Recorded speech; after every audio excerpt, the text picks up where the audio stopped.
কবি রুদ্র গোস্বামীর লেখা কবিতা যেতে পারবে।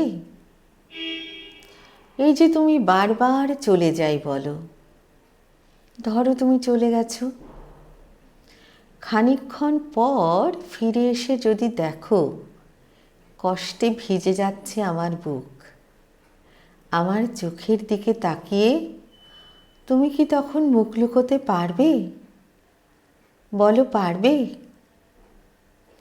আর এসে দেখো যদি হাতে আমার ভেজা রুমাল, তখনও অপেক্ষায় আমি যাইনি কোথাও।